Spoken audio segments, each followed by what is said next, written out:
Excellent acceleration from this powertrain.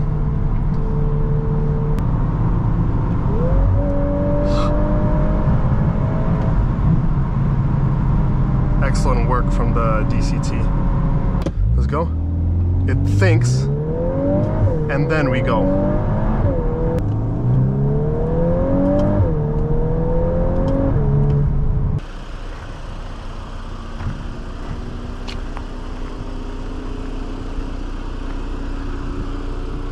Hello there everyone, and welcome to DM Carvies.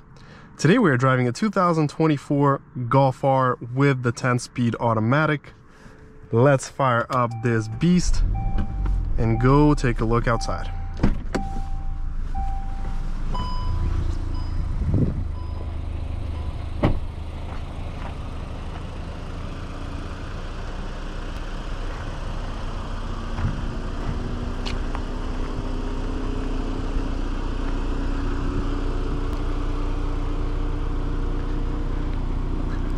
This is an all-wheel drive hot hatch, and I would say it most directly competes with cars like the Elantra N, Focus RS, and similar vehicles of this size and power. Now, I've never driven this body style Golf R yet, so this is going to be very interesting to check it out and see how it does. It's probably been sitting for a while, so let's get all this stuff off of it. Let's go take a look at the back seat. Now, materials here are not soft, let me just say that, only here. And hopping in the back, I'm 6'2", we got heated seats, a separate rear climate, which is awesome. Actually, it feels pretty neat, not bad. I could definitely sit here for a good 3-4 hours without a problem. You got these sport racing seats, I guess similar to the Audi S4, S5 in a way. Let's go take a look at the trunk.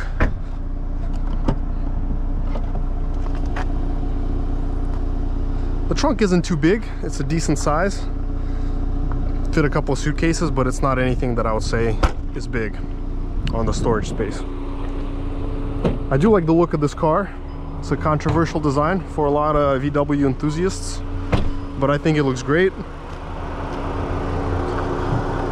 I think it's a solid looking car. We have a stick to hold the hood, no hydraulics. Everything here looks stock. It doesn't seem to be modified. And this is the top of the line one, has the heads-up display.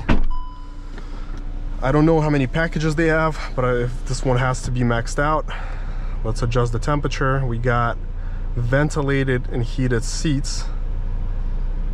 Now, I do wish Volkswagen kept more physical buttons, because see, when I press it double responds, but we do have some kind of haptic buttons here. We don't have the auto hold. We got some nice storage here.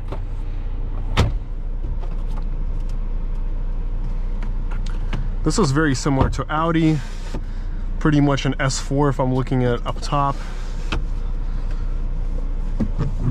I do like the seats, they are nice. So our speed here is in miles, and there it says kilometers an hour. We got our headlight, like the headlights here for setting our modes. High beams right here, they're also automatic as well. We got the navigation with the map. Let's check out the backup camera.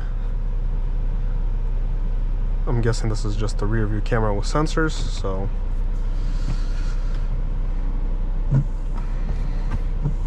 But let's get started. Here in the center, we can also put a lot of different stuff. We can change the views, we can keep it at the map. We can choose custom parameters, how we want it to look. Performance. Okay, we can use that. See, there's too many haptic buttons here, and it's just very confusing here. Like, for somebody who hasn't used this, this is it takes a while to figure out. And there we go. All right, let's keep it at that.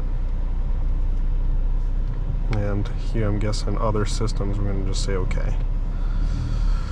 So yeah, that system is somewhat confusing to me, but at least we have these climate options here.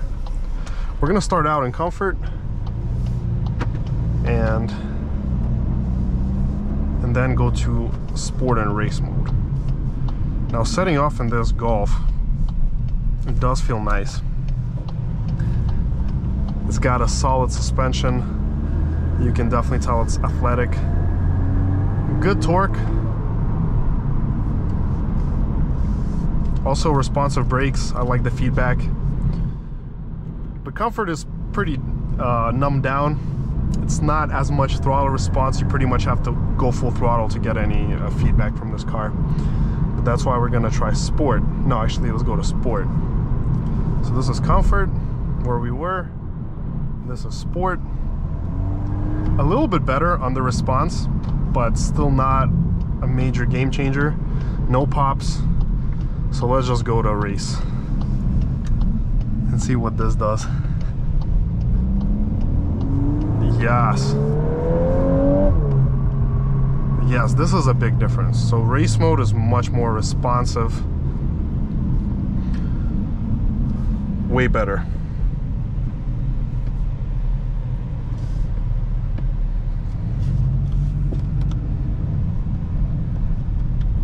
We also have good large mirrors. And there's a cop hiding over there for some reason. I don't know what he's looking for, but oh well.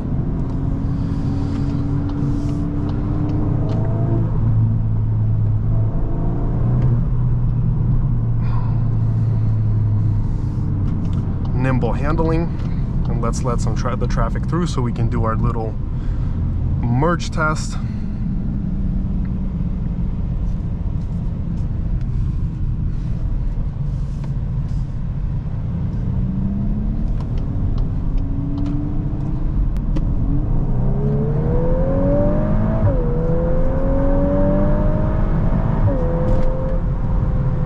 Excellent acceleration from this powertrain.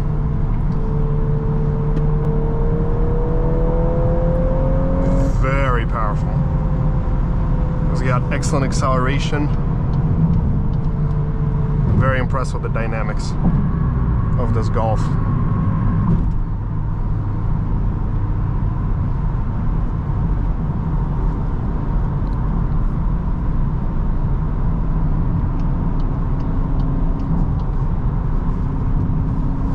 I also like the steering wheel. The leather here feels good, high quality. It actually feels even sportier than Audi steering wheels, surprisingly.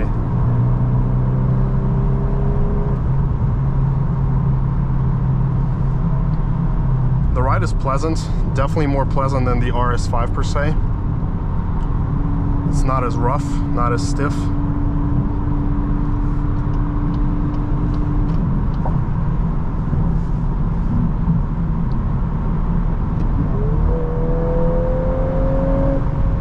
Beautiful upshifts. I mean, sorry, downshifts.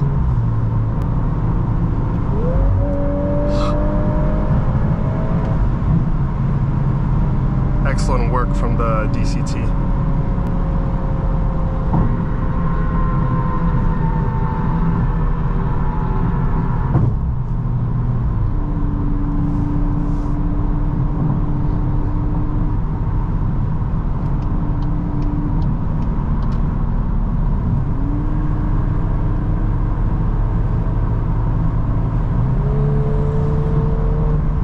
The pull just doesn't stop, it just keeps going and going. But let's check the accuracy of this speedometer compared to draggy. So it's 72, UC 72. Pretty incredible, right?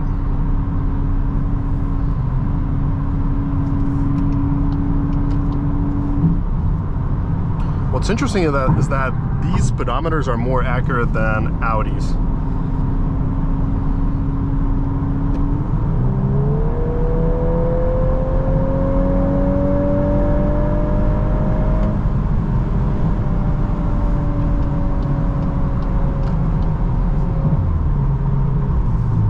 Let the car rest a little bit before we do some 0 to 60 tests. I wanted to relax, get some air before we do the testing, and then we will see how quick she can do on the 0 to 60.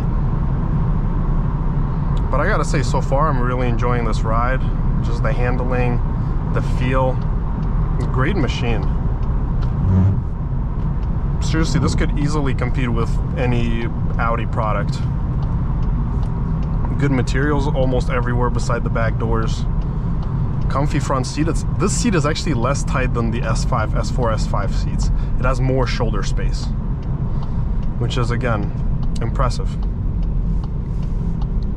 But we're gonna do our test a little bit differently. We're gonna actually start out with comfort mode, then go to race mode, and then do race mode twice, and then do launch control. 3, 2, 1, let's go. Definitely need some time to think. And now we go. So 6.08 seconds. All right, let's leave it at that. So here, by Draggy, we did 0 to 60 in 6.04. And the 1/8 mile, we did a 9.31 at 82.45. But let's try something different now. Let's go to race mode and try it one more time over here. No traffic behind us. Let's do it one more time from here. This should be better. Reset the Draggy. All right, 3, 2, 1. Let's go. It thinks, and then we go. 5.37. Right away, much better. Much better this time. Let's give it a try backwards one more time, and then we'll do the launch mode. See how that changes things. Those are the assists. I am curious as to how you disable the traction. And let's see our trap speeds here. So here we did 0 to 60 in 5.31. And then we did the 1/8 mile in 8.84 to 84.7. And here at 86.2. So you see how Draggy differs from RaceBox in times. But let's do one more run the other way back. See what we can get. And then we will wrap it up with a launch mode test. All right, so let's come to a full stop. 3, 2, 1, let's go. Again, it thinks. And now we go. 5.58.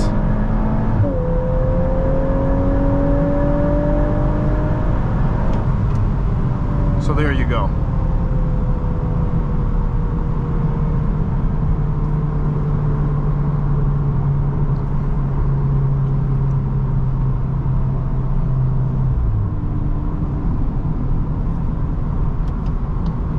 So on the way back, we won't do like the full quarter mile. We'll just leave it at the 1/8 mile because of just space and safety. But here we did 0 to 60 in 5.52 seconds right now. The 1/8 mile at 8.94 at 83.68. 60 to 100 came in at 6.87. Mode. So let's see what we got here. And here we got 9.33 at 85.2. So a little bit different. Home menu. That's the park menu. So see, a little bit complex here on the infotainment. Like for somebody who's never worked this before, this is a little bit confusing. Pure race, reset race, ACC race. There's got to be a way to turn off the traction control. S steering race. Let me figure it out, and then we will do the launch run. All right, guys. Well, after fidgeting with this system, I still haven't figured out how to disable the traction here, or whatever I gotta do. So let's just do it however we can. All right. Yeah, that wasn't it. Yeah, that didn't do anything, even in race mode. Unfortunately, we're still at 535. Again, see, this is the problem. They make this so confusing that you don't even know how to disable these things. You go to settings, you can't do it while you're driving. Like seriously, it's so confusing. I don't understand this. I'm sure some of you who own these cars and, you know, are better with them, I'm sure you can tell me how this is done, but no, this doesn't do anything. I'm not missing any buns. Vehicle exterior, tires, no, not that. Definitely not the tires. Interior, cockpit, seats, no, not that either. So after watching a YouTube video, what you got to do is you got to swipe to the right in the vehicle, go to brakes, and then select your ESC to sport. Can you imagine all that work that you got to do just to get into sport? Seriously, crazy. Not trying to bash Volkswagen here, but why in the world would you make it so difficult and so inaccessible to just any new user who wants to do it? You got to look at tutorials. Because in BMWs, you got the button and you can just press it and that's it. You've disabled your traction. All right, let's do this now. All right, come to a full stop. Okay, this time it should work. 3, 2, 1. All right, yes. Whoa. Yes. Great.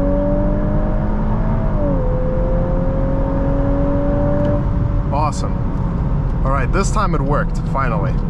And we did 4.67 seconds, 0 to 60.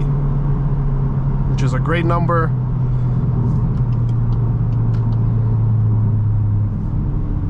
Very impressive. So here we did 0 to 60 in 4.52 seconds. 1/8 mile came in at 8.3 at 85.27. This car definitely does feel faster than its numbers would suggest, and here we did 86.1, so about half a mile difference. 8.3 and 8.58 here. To my Canadian Acura fan, the devices differ. You see how here it's always 0.2 faster than here? Because we had this little debate discussion with a subscriber of mine. He's a big Acura guy, and we were talking about how these devices work, and I said this is always going to show a faster ET than RaceBox, as long as you have the rollout off, which I do in my case. But this is the 0 to 60 time, so 4.5 seconds in today's conditions, which are not the best, like 90 degrees, and this is what it runs. All right, let's take her through some back roads real quick and wrap up this test drive. Like I said, very impressive performance, a very convoluted infotainment system, at least for me. Everything has to be done via touch. It's just, everything has to be done through the touch sensors.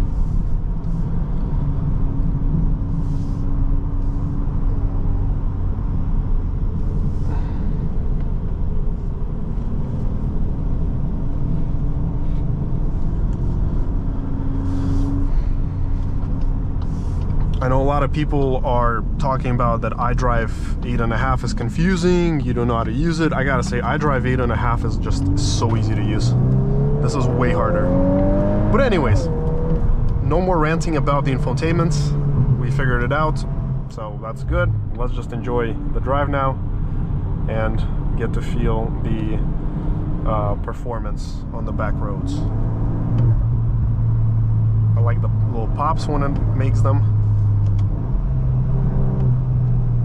You can see the gear that we're in. A little pop, crackly pop.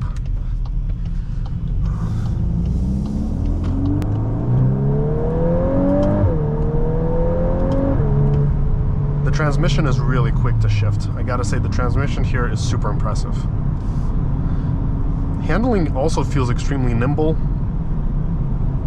Can't talk too much about understeer or oversteer. We're not going at such speeds into such powerful, like such strong turns that I can tell if this has understeer or not, like some other products from VW and Audi. I mean, so far it feels great. Now, in terms of the actual handling, I may prefer, it's hard for me to say which one I like more, the S4 or this. I don't know, the S4 just feels a little bit more playful in my opinion, at least with the powertrain and the handling. But this definitely has just that lighter weight to it, and it's more nimble on its feet in that sense. But in terms of actual handling, I think I may prefer the S4 to this. And nowadays, for the money, you can get these cars for about similar prices after discounts. The Audis have a lot of incentives, and dealers are going to very large extents on the discounts. So probably you can get them for close money.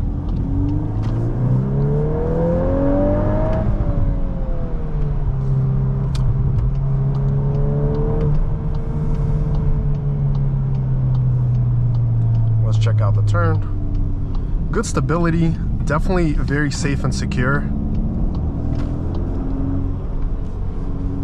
I like the heads-up display, it's clean and clear. It doesn't turn orange like BMW, so that's one minus. But I gotta say, this is a great Volkswagen vehicle. Once you get a hang of how this system works, how the infotainment here works, you're fine. You set it up, you drive, and it does the job. You should be just fine. Definitely not the most user-friendly, but it's not bad once you get used to it and you can tell what you're doing. Now the comfort. After the test drive, I still feel really comfortable even in race mode. It feels great to me. Let's go back to comfort. Still feels awesome, comfortable. I like these paddles too, they're large. These are the paddles that should have been in the Audi S4, S5, not the tiny ones that they have right here. This is the kind of paddles you gotta put in those cars. So surprisingly, this car is honestly a very interesting middle between Audis and VWs. It has more features than some Audis and more cool touches, but at the same time it does lack some Audi feel. So it's a really interesting middle.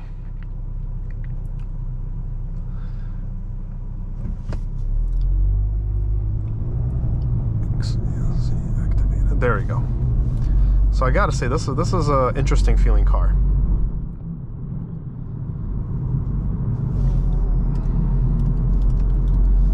I do love this screen. I think this is even a more fancy and responsive screen than what Audi uses right now in their S4, S5. But at the same time, the S4 I feel like has a more distinct sound and more playful handling still than this car. But for a Golf, this is incredible. For a Golf car. It's literally like a go-kart. It doesn't have that as much character as the S4 per se, but it's still, like I said, a great ground middle for between both brands. It's really close to being an Audi without actually being an Audi.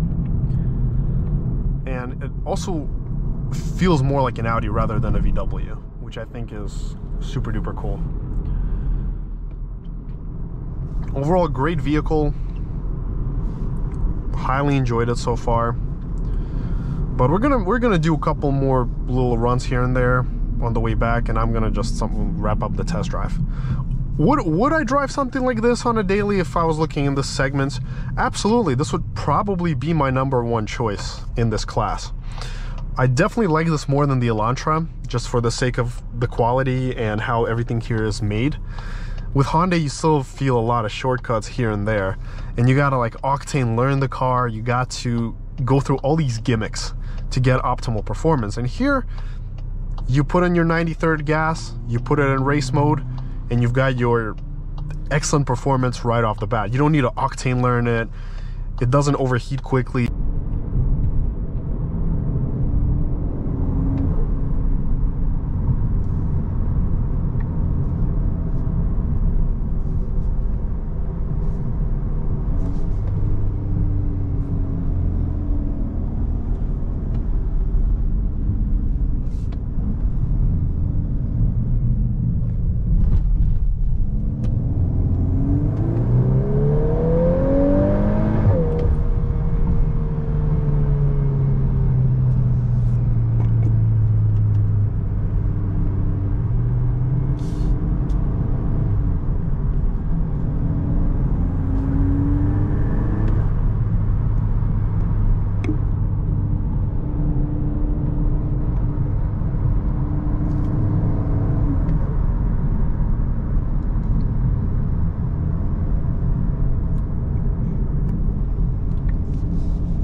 Well, anyways, thank you so much for watching, everyone. Make sure to smash that like and subscribe button.